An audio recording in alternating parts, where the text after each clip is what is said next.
Muy bien, amigos, ahora está con nosotros Carlos Ferreiros, él es CEO de Prestamipe, que ya tiene, por supuesto, casi 10 años en el mercado nacional y que en los últimos años ha visto un poco la evolución también de este sector que es bastante competitivo. Carlos, ¿cómo estás? Bienvenido. Muchas gracias por la invitación. Carlos, cuéntanos un poco de la historia de Prestamipe. Algo hemos conversado fuera de cámaras, que esto empieza en una idea, digamos, grupal, pero quisiera saber un poco de la historia, qué necesidades ustedes identificaron en el mercado en ese momento y cómo se empezó a construir. Perfecto. De hecho, yo venía trabajando en una startup de un sector bastante distinto, ¿no? De e-commerce. Ujú. En esa startup yo veo que, digamos, la forma de gestión, las tecnologías, me parecían que estaban como un paso adelante que lo que había visto en empresas tradicionales. Entonces, junto con uno de los socios, que somos tres socios, veo la problemática de empresas o pequeños negocios que están solicitando financiamiento y que tienen muchísimas dificultades, tanto porque los procesos son largos, tediosos, burocráticos, como por los montos también a los que acceden, a pesar de tener negocios que están caminando, que van bien. Entonces, juntando esa, digamos, esa perspectiva, mentalidad de startup que yo tenía en ese momento, junto con una problemática cotidiana que hay en el país, es que se crea Prestamipe. Ujú. Entonces fue bastante de ese match y de tratar de solucionar a través de la tecnología ese problema. Ahora, el proceso no sé si es corto o largo, pero imagino que, ¿cuáles son los perfiles de las personas que componían este equipo inicial? Me dijiste que tú eres administrador, has tenido una carrera de ingeniero informático. ¿Las otras personas también iban con este perfil? ¿Algunos iban por el tema social? Sí, de hecho creo que la complementariedad de perfiles del equipo ha sido algo importante. No, bueno, también socio es mi padre, que es abogado, experto en temas de derecho financiero. También una socia que sabe más en temas de impacto. Ok. Y justo con estas tres perspectivas distintas fue que nace Prestamipe. ¿Y en qué momento de estos 8 años, o a lo largo de esos 8 años, Carlos, ustedes dijeron, esto sí nos está dando, o sea, sí está funcionando, ¿no? Si está funcionando, no es necesario de repente solicitar préstamos o meter la mano al bolsillo de nuestras finanzas personales. Esta propuesta, esta empresa, sí está dando frutos. Yo creo que algo que ocurrió con nosotros es que descubrimos, como hablan en negocios, un océano azul, un espacio que no estaba nada competido y donde de alguna forma lo construimos. La forma digitalizada de un proceso de préstamo con garantía inmobiliaria no existía en ese momento con una simplificación del proceso. Entonces, básicamente es desde cero pensar y crear el sector. Entonces, Prestamipe crea el sector de préstamos digitales con garantía hipotecaria. Entonces, eso creo que es una ventaja importante y creo que es algo que yo le recomendaría a cualquier emprendedor, tratar de no tomar ideas que ya hay en el mercado, porque ahí eres uno más Claro. compitiendo con gente con más experiencia que tú, sino más o menos crear algo, buscar océanos azules, qué necesidades que no están cubiertas por una oferta. Pero eso te toma mucho tiempo.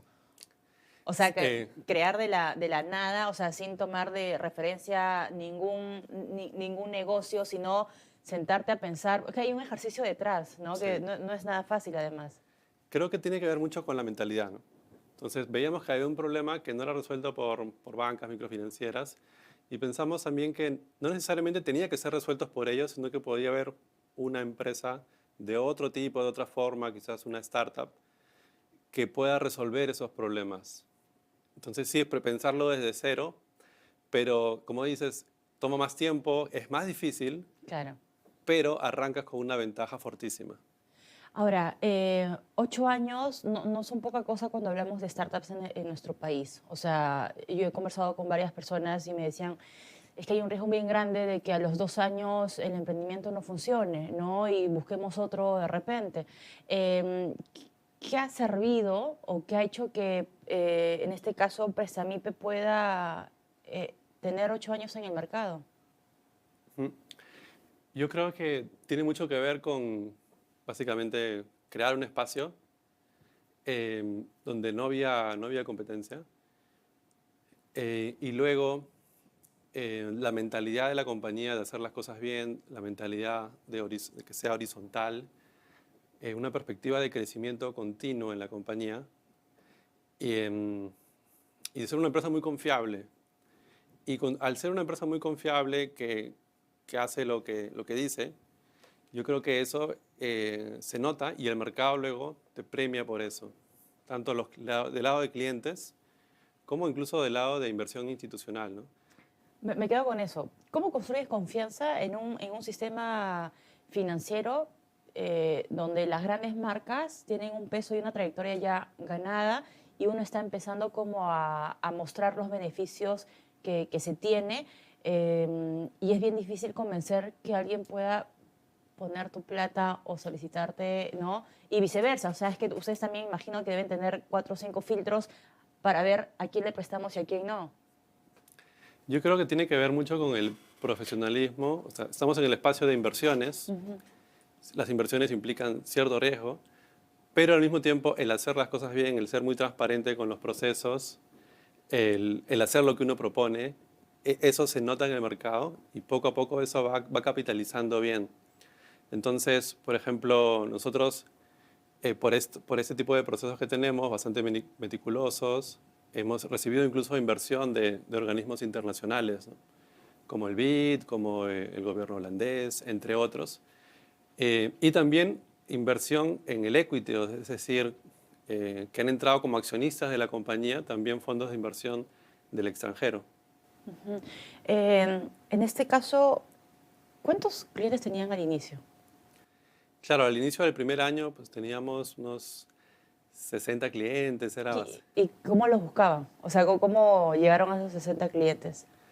por digitalización, ¿no? Procesos digitales, distintos Explícame, medios. explícame eso así en ABC. ¿Qué es un proceso de digitalización y cómo es que gracias a esta herramienta ustedes han podido captar los primeros 60 clientes que tenían? Claro. Digamos, por hacer una analogía, es como cuando uno tiene un local físico, se deja ver por clientes cuando caminan, cuando pasan por ahí. Entonces, Ya. cuando tú tienes también una presencia digital, permites que se te vea por medios digitales cuando las personas están buscando los servicios que tú ofreces, ¿no?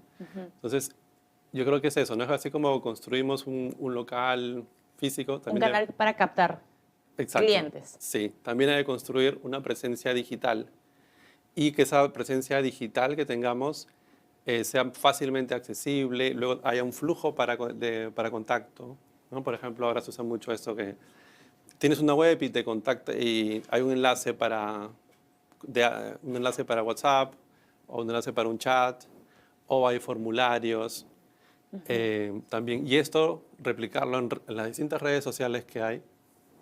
Entonces, eso nos dio una ventaja porque no había nadie en ese momento Haciéndolo. haciéndolo, Claro. ¿no? Entonces, claro, y como se habla del first mover advantage, ¿no? El primero que hace algo, el pionero, el que toma más riesgo, pero también más potencial de hacerlo mejor, de tener más resultados. Entonces, eso fue lo que nos pasó en Prestamipe, ¿no? ¿Y ustedes cómo han medido que esta estrategia ha servido? No sé si la siguen manteniendo o es que ahora ya casi después de 10 años están apuntando a otro tipo de estrategias. Claro, lo que también es genial del mundo digital es que todo es medible, ¿no? Es difícil, por la calle no sabemos cuántas personas pasaron, todo. Claro. Más difícil de medir, mucho más. Ajá. Pero en lo digital todo es medible, entonces uno puede medir como eso. Se habla de estos famosos embudos de conversión, de cuántas personas entraron a la web, cuántas entraron en cierta página, cuántas iniciaron un formulario o dieron clic al enlace de WhatsApp. Entonces todo es medible y uno puede analizar también ese embudo desde que las personas que están interesadas en el servicio hasta que terminan siendo clientes. ¿Quién es el cliente de Prestamipe? ¿Cómo calificarías? ¿Es hombre, es mujer? ¿Tiene 40, 30 años? ¿Tiene una carrera? ¿Quién es el perfil? Eso es algo que me parece interesante. Nosotros siempre hemos tratado de que esté bastante parejo. Ya, En el Perú no solo hay un espíritu emprendedor de los hombres, sino también de las mujeres. totalmente, claro. Fuerte. Entonces siempre hemos buscado e incluso propiciado que esté lo más parejo posible y hacemos algunas campañas también enfocadas a mujeres. Entonces eso también es algo que que, digamos, organismos internacionales nos reconocen y nos siguen apoyando por esas iniciativas. O sea, son 50-50 ahora, hombres y Está mujeres. muy parejo, de 52-48, es recontra parejo entre Son hombres y mujeres. jóvenes. Sí.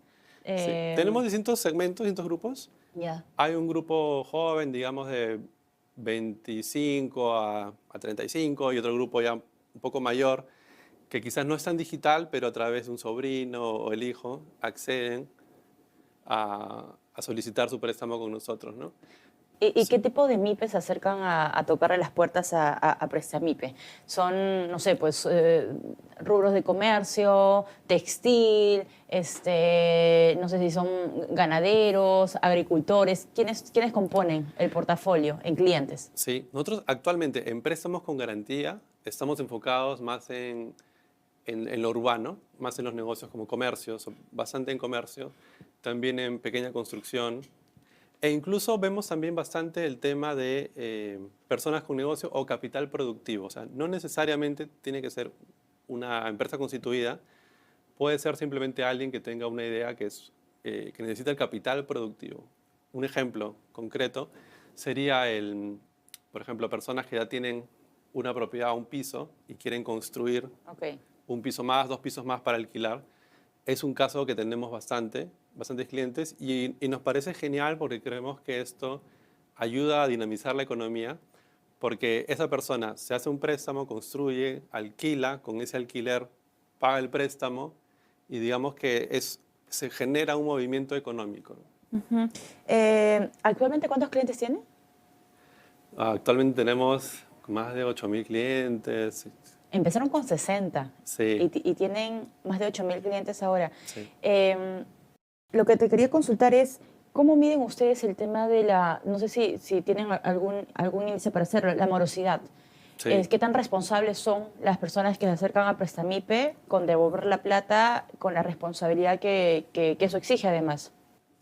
Me parece un punto central y es algo que también desde nuestro lado es importante. No solo otorgar un préstamo a cualquiera que lo solicite, sino ayudarlo a evaluar el riesgo implícito. Es decir, quizás una persona está pidiendo un monto que no va a poder pagar después y esa no es la idea. Que es bien común, que es Puede bastante ocurrir, común, sí. puede ocurrir. Y claro, nosotros en nuestra, digamos, acompañamiento que hay, asesoría, podemos decirle, mira, este monto tú no vas a poder pagarlo, tu capacidad de pago es aquí, ¿no? Y la deuda es acá. Entonces, no vas a poder y a veces proponemos montos un poco más bajos que se ajusten a la capacidad de pago que tengan, ¿no? Eso tiene que ver con varios factores como la experiencia que tengan en el negocio.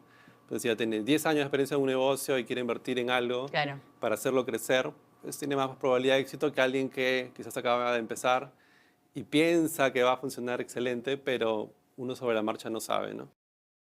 Eh, Carlos, el trabajo que hace Prestamipet va de la mano también muchísimo con el tema de la educación financiera, ¿no? Que es algo que a veces decimos, oye, ¿cuánta falta nos hizo en el colegio que nos enseñaran a armar un presupuesto, que nos enseñaran a ver un poco para qué es el ahorro, ¿no? ¿Por qué tenemos que tener o sea, un dinero como contingencia? ¿Cuál es tu mirada sobre el tema de la educación financiera en nuestro país? Yo creo que la parte de inclusión financiera empieza ahí, empieza en la educación financiera, porque hablamos mucho de que quizás no hay suficiente oferta de servicios financieros, y es cierto, no hay suficiente oferta, pero también hay todavía un nivel de educación financiera en algunos segmentos que es baja. Entonces necesitamos que haya ese match, que las personas cuiden su historial crediticio, es importante, porque eso les va a permitir acceder cada vez a más financiamiento, a Ujú. mejores condiciones, Claro. que les va a ayudar tanto a nivel persona como a nivel de su negocio. Entonces sí, la inclusión financiera empieza por la educación financiera. Todavía hay una brecha importante, falta bastante. Yo creo que debería incluirse más en las currículas escolares de todo tipo, ¿no? Ahora, hablemos un poco de los mitos que tú has podido observar, escuchar de las MIPES en estos casi 10 años de experiencia que tienes tú como CEO de la empresa. ¿Cuáles son los mitos que más se repiten, que más suelen repetirse? Por ejemplo, un mito es que solo el sistema financiero puede financiarte. Ok, Ya, eso no es así. Nosotros somos la, la fintech más grande del país y nuestra escala es cada vez mayor, estamos ya en varias ciudades del país. Entonces, hay otras formas de financiamiento. Otro mito es que la deuda es mala. Toda buena empresa está endeudada. Entonces, ¿por qué? Hay una explicación matemática, financiera para esto, pero dicho bastante simplificado, es que si una empresa es buena, el retorno que genera es alto y si el nivel de deuda está más bajo que eso, pues te conviene estar endeudado porque te quedas con ese gap, esa diferencia entre lo que pagas y el retorno que genera tu negocio, que debería ser mayor. Eh, Carlos, a esta hora de la tarde, varios jóvenes nos están viendo en nuestro canal de YouTube y dicen, oye, yo también quiero ser como Carlos en unos años, ser el CEO de la empresa que de repente me ayudó, ¿no? Digamos, el núcleo familiar, el papá, etcétera. ¿Por dónde empezar? El peruano es bastante emprendedor por naturaleza y es bien trabajador. Y yo creo que lo que hay que hacer es buscar más espacios no competidos. Hay necesidades, hay múltiples necesidades, estamos en un país emergente, con todo lo bueno que eso tiene también. Entonces, hay múltiples necesidades que no están cubiertas por nadie. Entonces, si uno identifica una necesidad que no está cubriendo nadie o que la solución es bastante incipiente, por ahí buscaría yo qué solución puedo dar, analizando previamente si es un mercado lo suficientemente grande como para construir el tamaño de negocio que yo quiero. Sí. ¿Y cómo fue la relación papá e hijo? Porque me dices que todavía las personas que fueron quienes empujaron y crearon Presamipe hoy siguen. Entiendo, no sé si tu Sí. papá si está ahí. ¿Cómo es la relación papá-hijo? ¿Familiar? ¿Espacio laboral? ¿Cómo manejan eso? La verdad que es muy fácil, es muy fácil porque hay una confianza, pues, casi, es una confianza del 100%, ¿no? Entonces, tanto de él hacia mí como yo de él. Entonces, no hay ningún problema, hay ¿Qué rol bastante juega confianza. tu padre en la Claro, empresa? gerente legal. Entonces, también que esté bien delimitada las funciones, hace que esto pueda funcionar. Y en algún momento es como, oye, te voy a presentar las cifras de crecimiento 2024, 2023. Suele darte, digamos, los consejos desde la mira de un padre que quiere ayudar al hijo o también desde la Sí, mirada del gerente legal de la claro, empresa que también quiere que las cosas vayan mejor. exacto. Yo creo que al delimitar bien las funciones, también delimitas quiénes deciden para qué tipo de cosas y otros tipos, ¿no? Entonces, muchas veces puedo escuchar su perspectiva y puedo decidir de otra forma también, pero está claro que ya ese es mi rango de decisión y su rango de decisión está más en lo técnico legal, que obviamente yo no voy a cuestionar eso porque es su área de expertise. Claro. Entonces, teniendo esa división bastante clara y en un clima de confianza total que puede haber entre un padre e hijo, yo creo que funciona excelente. ¿Cuántas personas trabajan en Empresa MIPE? Actualmente somos un poco más de 400 personas entre todos los negocios que tenemos. 400 personas. Sí. ¿Tienen oficina acá en Lima? ¿Solamente en Lima? Tenemos dos oficinas en Lima, tenemos en Trujillo, en Piura, en Chiclayo. ¿Y ha empezado a abrir otras oficinas en otras regiones del país? No sé si de repente en el sur. Sí, estamos evaluando en Arequipa, por ejemplo. ¿Es la única plaza interesante al sur del país o...? Sí, probablemente profundicemos un poco más de forma, como es digital también lo que hacemos en gran parte, Claro. profundizamos un poco al inicio digital y luego vemos la viabilidad de una oficina. Carlos, ¿qué tipo de liderazgo crees que o consideras que tienes? No sé si de repente eso lo has conversado con los amigos, Sí, sí, incluso sí. con tu papá. El liderazgo que hoy tienes y ejerces con el equipo que no es muy pequeño, o sea, son Sí. 400 personas, es bastante, ¿es algo que uno ha aprendido en los últimos años? Sí, yo creo que he aprendido bastante sobre liderazgo bueno, como en mi trabajo de empresario, como gerente general, primero de gerente de 4 personas a gerente de 400. Son trabajos distintos. Sí, ahora, cuando ya la escala es mayor, es mucho un tema de confianza con tus gerentes y tus jefes de producto. Es un tema de confianza. Lo bueno es que en Empresa MIPE, pues, hay una una conexión muy buena entre los gerentes, entre los jefes.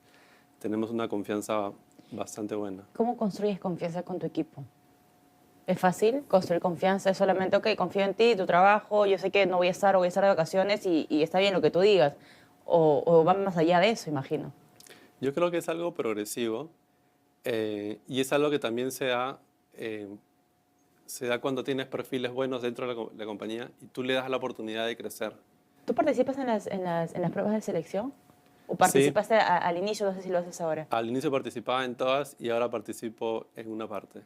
¿Y cuál es el olfato? Yo recuerdo haber tenido una jefa que me decía, confía mucho en tu instinto. Ujú. Parte también, o sea, ¿en qué momento dices, esta persona, esta chica, este joven, está totalmente preparado para entrar a formar parte de la familia? Sí, yo creo que hay instinto y eso se afina con el tiempo, ¿no? Ya cuando has entrevistado a una persona y después de un tiempo ves cómo era, vas haciendo esa comparativa, ¿no? Lo que yo pensaba versus lo que realmente era, y cuando lo has hecho cientos de veces, Ya, ya claro. vas afinando, ¿no? Ya para cerrar, Carlos, quisiera que aproveches las cámaras y puedas brindarle un consejo a los jóvenes que, así como tú en su momento empezó con esta idea, previo estudio, previo mapeo de la situación y salió Prestamipe, que hoy tiene 10 años, están pensando si es una muy buena idea, perdón, emprender, por dónde hacerlo y que los miedos pues están siempre presentes en este proceso, que es largo además. Claro, yo diría que emprender, quien quiera emprender, parta por buscar problemas. No se enamore de la solución que tiene en mente, sino que empiece por el problema y vea distintas formas para resolverlos. O vea otros problemas, ¿no? Si uno tiene que estar más enamorado en resolver ese problema que en la solución misma. Y después, ser la persona más confiable que pueda ser uno mismo, te va a traer aliados, te va a traer socios. Yo creo que esa parte de valores es importantísimo para que uno pueda crecer y las empresas peruanas puedan escalar como quisiéramos que fuera. Muy bien, Carlos, muchas gracias por acompañarnos esta tarde. Carlos Ferreiro, CEO de Prestamip, estuvo con nosotros. Hacemos una pausa y regresamos con más, amigos.